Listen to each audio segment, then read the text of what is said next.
বিশ্বনবী ইয়াতিম ছিলেন জানেন সবাই। মায়ের পেটে থাকতেই বাবা নাই,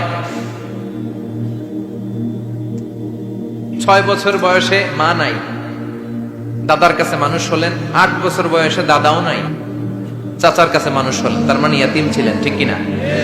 আপনি ইয়াতিম ছিলেন, আমি আপনার আশ্রয় দিয়েছি। এরপর আল্লাহ 2 নাম্বার অনুগ্রহের কথা বললেন, ওয়া ওয়াজাদাকা দাল্লান ফাহাদা। ও নবী, আপনাকে আমি পথহারা পথিকের মতো ঘুরতে দেখেছি, তারপরে সঠিক পথ দেখিয়ে দিয়েছি। ওয়াজাদাকা দাল্লান, আমি আপনারে গোমরা অবস্থায় পেয়েছি, এরকম বলা যাবে? বিশ্বনবী কি 40 বছর বয়সের আগে গোমরা ছিলেন? না, he was searching the right path and Allah guided him to the truth way, to the correct way. উনি পথ খুঁজছিলেন। আমি যাব দেবিদ্বার, কি রে পথ এইটা না ওইটা? আল্লাহকে ওইটা না এটা দিয়ে যাও, ওইটা দিয়ে যাও না এটা দিয়ে যাও। সুবহানাল্লাহ পড়েন। পথ খুঁজছিলেন, এইটা যাব না ওইটাই, কোনটা আমার পথ, এইটা না ওইটা? ফাহাদা, আল্লাহ বললেন এইটা না ওইটাই চলো। সুবহানাল্লাহ পড়েন। আমাদেরকে পথ দেখায় কে? আমি যদি কোনদিন পথ ভুলে যাই, হাতছানি দিয়ে কাছে নিও, মমতার বন্ধনে আমায় বেঁধে সব ভুল ক্ষমা করে দিও। পড়েন আমিন। আমরা পথ হারালে পথ দেখায় কে? আবার তাফসিরে এসেছে, আপনি হারিয়ে গিয়েছিলেন, আমি আপনাকে ফিরিয়ে দিয়েছি। পাহাড়ি কোন একটা রাস্তায় বিশ্বনবী ছোটবেলা হারিয়ে গিয়েছিলেন, আল্লাহ তাআলা বিশ্বনবীকে আবার চাচার কোলে ফিরিয়ে দিলেন। এই বর্ণনাটা দুর্বল। সঠিক মত হচ্ছে বিশ্বনবী পথ খুঁজছিলেন, সঠিক পথ। আল্লাহ বিশ্বনবীকে সঠিক পথ দেখালেন। সুবহানাল্লাহ পড়েন। 3 নাম্বার অনুগ্রহ, ওয়াজাদাকা আইলান ফাআগনা, আপনি ছিলেন নিঃস্ব, টাকা পয়সা ছিল না। তাফসিরে এসেছে ফাআগনা বিখাদিজা, খাদিজার মাধ্যমে আমি আপনারে ধনী বানায়া দিছি। বিশ্বনবীর কিন্তু টাকা পয়সা ছিল না, জানেন? ছাগল চড়াতো, কাউবয়। মা মিন নাবিয়্যিন ইল্লা রাআল গানাম, ছাগল চড়াতেন। এরপরে খাদিজাতুল কুবরার স্টাফ হিসেবে, কর্মচারী হিসেবে ক্যারিয়ার শুরু করলেন। এরপর বিজনেস ম্যাগনেট হিসেবে শুরু করলেন। খাদিজাতুল কুবরার সাথে যখন বিয়ে হয়ে গেল, খাদিজাতুল কুবরা তাহেরা, ওনার সব সম্পদের মালিক বিশ্বনবীরে বানায় দিলেন। আল্লাহ বলেন, তোমার তো কিছু ছিল না নবী, খাদিজার মাধ্যমে বিয়ে পড়িয়ে দিয়ে আমি তোমারে ধনী বানিয়ে দিলাম। 3টা অনুগ্রহের কথা স্মরণ করালো কে? 3টা অনুগ্রহের কথা স্মরণ করিয়ে দিয়ে এবার বিশ্বনবীর 3টা ওয়ার্ক প্ল্যান দিবেন। কয়টা ওয়ার্ক প্ল্যান? কয়টা কর্মসূচি? 3টা। শুনবেন। নাম্বার 1, আল্লাহ বললেন, ফাআম্মাল ইয়াতীমা ফালা তাকহার। ও নবী, প্রথম কর্মসূচি, খবরদার এতিমের সাথে খুব খারাপ আচরণ করবেন না। কারণ আপনি নিজেই এতিম ছিলেন। নিজে কি ছিলেন? কথা কন। এতিমে এলাকায় আসেনি? এতিমরা সমাজের সবচেয়ে সুবিধা বঞ্চিত মানুষ। এতিমের সাথে খারাপ আচরণ করবেন না। বিশ্বনবী বলতেন, এদিকে তাকান, আঙ্গুলের দিকে তাকাইছেন, আনা ওয়া কাফিলুল ইয়াতীমি হাকাদা ফিল জান্নাহ, আমি এবং এতিমের রক্ষণাবেক্ষণকারী, লালন পালনকারী একসাথে এইভাবে জান্নাতে থাকবে। এতিমের পালনকারী আমার প্রতিবেশী হবে, আর লালন পালন করবে তো দূরের কথা, এতিমের মাল খাইয়া শেষ। আছে না নাই? ইন্নাল্লাযীনা ইয়াকুলুনা আমওয়ালাল ইয়াতামা যুলমান ইন্নামা ইয়াকুলুনা ফি বুতুনিহিম নারা ওয়া সায়াসলাউনা সাঈরা। তুই এতিমের মাল খাস, তুই এতিমের সম্পদ খাস নাই, তুই জাহান্নামের আগুন পেটে ঢুকিয়েছিস। এতিমের সম্পদকে সে রক্ষণাবেক্ষণ করে দিয়ে এতিমের একটা ব্যবস্থা করে দিবে, ওইটা না, এতিমের সম্পদ মাইরা খায়া ফেলায়। তুমি এতিমের সম্পদ খাও না, তুমি জাহান্নামের আগুন পেটে ঢুকিয়েছো। এতিমকে ভালোবাসবেন। এতিমরে ভালোবাসা মানে নবীরে ভালোবাসা, কারণ আমার নবী এতিম ছিল, ঠিক কি না? এতিমের মাথায় হাত বুলিয়ে দিবেন। আল মাসহু, খেয়াল করেন, আল মাসহু আলা রাসিল ইয়াতীম ইউজিলু কাসওয়াতাল কলব। এতিমের মাথায় হাত বুলিয়ে দিলে হৃদয়ের কাঠিন্যতা দূর করে দেয় কে? আল্লাহ। এক সাহাবী এসে বললেন, ইয়া রাসূলুল্লাহ, জাআ রাজুলুন ইলা রাসূলিল্লাহ ওয়া ইয়াশতাকি কাসওয়াতাল কলব। এক লোক এসে বলে, নবী, আমার হৃদয়টা বড্ড শক্ত, হৃদয় নরম হয় না, এমন কিছু আমারে শিখিয়ে দেন যাতে হৃদয়টা নরম হয়ে যায়। বিশ্বনবী বললেন, তোমারে 3টা কাজ করতে বলবো। 1, ইরহামিল ইয়াতীম, এতিমের প্রতি রহমদিল হও। 2, আমসাহ আলা রাসি, এতিমের মাথায় হাত বুলিয়ে দাও। 3, আতইম তুআমাকা মাআহু, তোমার খাবার তার সাথে শেয়ার করো। ইয়ালিনু কলবুক, তোমার হৃদয়টা নরম হয়ে যাবে। অনেকে আছে দোয়া করলে চোখ দিয়ে পানি বের হয় না, আছে না নাই? কঠিন হৃদয়, হৃদয় নরম হয় না। এতিমের মাথায় হাত বুলিয়ে দিবেন, আপনার হৃদয়টারে নরম করে দিবে কে? যাদের ঘরে শান্তি নাই, জ্বালা যন্ত্রণা, একটু এতিমখানায় যাবেন, কিছু দান সদকা করবেন। ওরা খেতে পায় না, ওদেরকে খাবার দিয়ে আসবেন, একটা গরু দিয়ে আসবেন, একটা খাসি দিয়ে আসবেন, ওরা খাবে, আপনার জন্য দোয়া করবে। আর মাথায় একটু হাত বুলিয়ে দিয়েন। বিশ্বনবীর আল্লাহ বললেন, নবী ফাআম্মাল ইয়াতীমা ফালা তাখহার, এতিমকে তুচ্ছ জ্ঞান করবেন না। আপনি নিজেও এতিম ছিলেন, ছোটবেলা বিকেলে খেলতে খেলতে সবার বাবা এসে ছেলেদেরকে নিয়ে যেত, আপনারা নেয়ার মতো কেউ ছিল না। আপনি নিজে এতিম ছিলেন, আপনি ওদের দুঃখ বুঝবেন, এজন্য খবরদার ফাআম্মাল ইয়াতীমা ফালা তাখহার।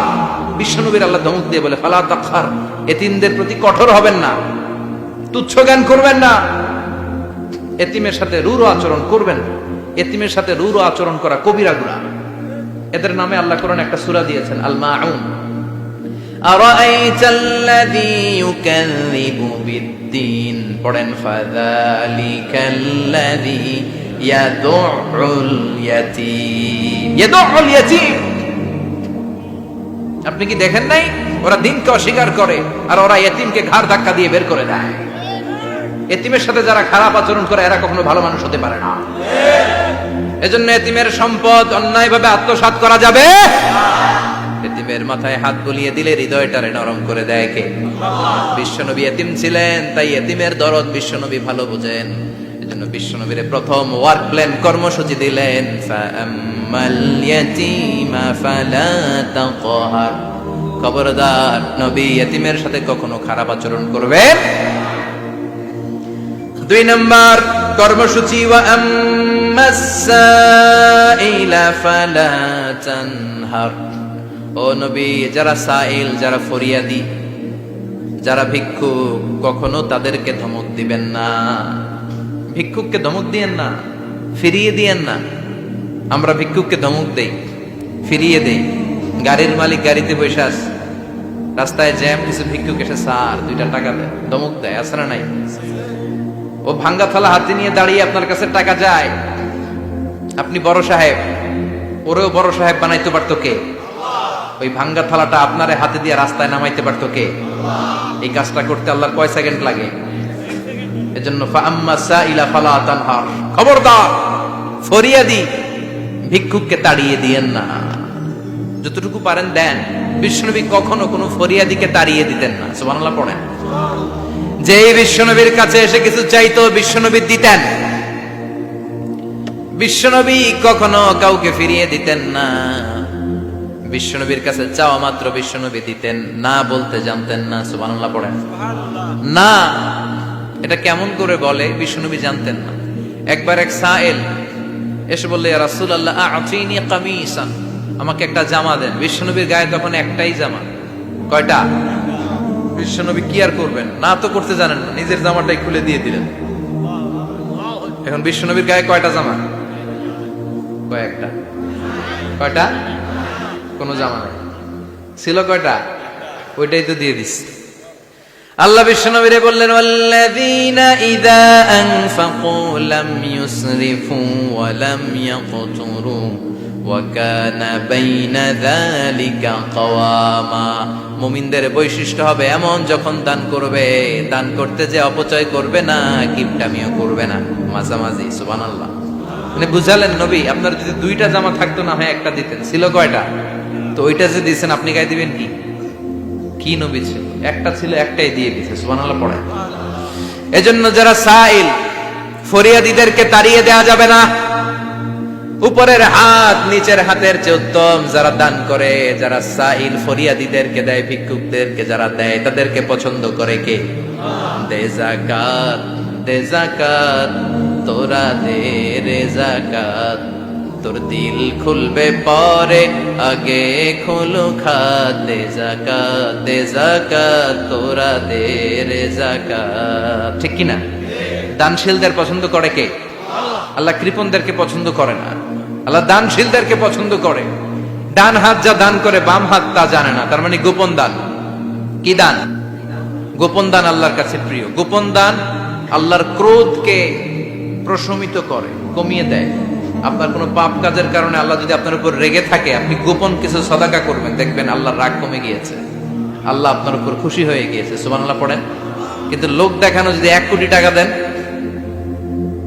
অমুক ভাই মসজিদের জন্য দান করেছে 5 লক্ষ টাকা, বলেন মারহাবা। ওই কয় মারহাবা।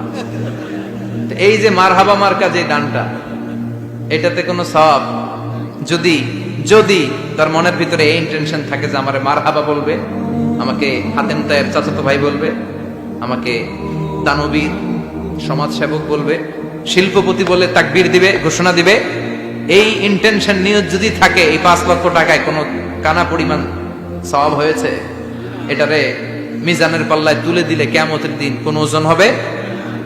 কিন্তু আল্লাহরে খুশি করার জন্য 1 টাকা দিয়েছেন দান বক্সে। জুমার দিন বক্স যায় না, দান বক্স, 1 টাকার কয়েন টুপ করে ফেলে দিলেন, একজনকে দেখানোর জন্য দিলেন। তিনি কে? ওইটাকে উহুদ পাহাড়ের সমান ভারী করে আপনার আমল নামে আল্লাহ তুলে দিবে। কামা ইউরাব্বি ফুলুয়াহু, হাদিসে এসেছে, ওটের মালিক যখন দেখে তার ওটের বাচ্চা হয়েছে, তখন ওটের মালিক বড্ড খুশি হয়ে যায়। এই বাচ্চাটারে খাইয়ে দাইয়ে পেলে পুষে বড় করে। আমাদের দেশে যারা গরু পালে, গরু গাভী পালে না, কথা বলেন, পালে, তো বাচ্চা হলে এটারে বড় করে কুরবানির হাটে বিক্রি করবে, আছে না নাই? এটা আস্তে আস্তে বড় করতে থাকে, বড় করে করে বিশাল নাদুস নুদুস করে। আল্লাহ বলে, যেই দানটা তুই আমার জন্য করেছিলি, ওটা যদিও সামান্য হয়, আমি বাছুরের মতো খাইয়ে দাইয়ে পেলে পুষে বিশাল বড় করে উহুদ পাহাড়ের সমান করে তোর আমল নামার ভিতর কিয়ামতের দিন ঢুকায় দেব। এজন্য আম্মা সাইলা ফালা তানহার, খবরদার ভিক্ষুককে ধমক দিবেন না। 3 নাম্বার কর্মসূচি, ওয়া আম্মা বিনিআমাতি রাব্বিকা ফাহাদ্দিস, আপনার রবের পক্ষ থেকে যেই নিয়ামতগুলো পেয়েছে এগুলোর বর্ণনা শুরু করে দেয়। ওয়া আম্মা বিনিআমাতি রাব্বিকা ফাহাদ্দিস, রবের পক্ষ থেকে যেই নিয়ামত পেয়েছেন এগুলো বর্ণনা শুরু করে দেয়। অনেকে আছে আল্লাহর পক্ষ থেকে অনেক নিয়ামত পেয়েছে, এগুলোর প্রকাশ ঘটায় না, আছে না নাই? কথা কন। কোটি টাকার মালিক হয়েছেন আপনি, কোটি কোটি টাকার মালিক। অনেকে আছে 1000 কোটি টাকার মালিক, সিরা জামা পরে, আছে না নাই? তো আমাদের সিরা জামা পড়তে কইছে কি? আপনি কোটিপতি, আপনি দামি জামা পরবেন, আপনি দামি গাড়িতে চড়বেন, আর শুকরিয়া করবেন কার? আপনাকে আল্লাহ ছেলে মেয়ে দিয়েছে, অনেক বলেন যে আল্লাহ আমার অনেকগুলো ছেলে দিয়েছে, আলহামদুলিল্লাহ সবগুলো নামাজ। আল্লাহ আমার অনেক সম্পদ দিয়েছে, আলহামদুলিল্লাহ আমি যাকাত দেওয়ার চেষ্টা করি। সব বলবেন শুকরান লা ফাখরান, শুকরিয়া করে বলবেন, কোনো ফাখার করে নয়। তার মানে আল্লাহর দেয়া নিয়ামতের শুকরিয়া আদায়ের মধ্যে, ওইটা প্রকাশ করার মধ্যে কোনো দোষ নাই। চিৎকার করে বলেন ঠিক কিনা? এজন্য আল্লাহ বললেন, ওয়া আম্মা বিনিআমাতি রাব্বিকা ফাহাদ্দিস, আল্লাহর দেয়া নিয়ামতের শুকরিয়া আপনি করেন, আল্লাহর দেয়া নিয়ামতের বর্ণনা আপনি শুরু করে দেন। সুবহানাল্লাহ বলেন। তাহলে 3টা কর্মসূচি দিলেন, চিল্লায় বলেন কয়টা? 1 নম্বরে আল্লাহ বললেন, ফা আম্মাল ইয়াতীমা ফালা তাকহার, খবরদার এতিমদেরকে ধমক দিবেন না, যারা সুয়াল করে ফরিয়াদ করে তাদেরকে ফিরিয়ে দিবেন না, আর নিয়ামতের শুকরিয়া করেন। সুবহানাল্লাহ পড়েন।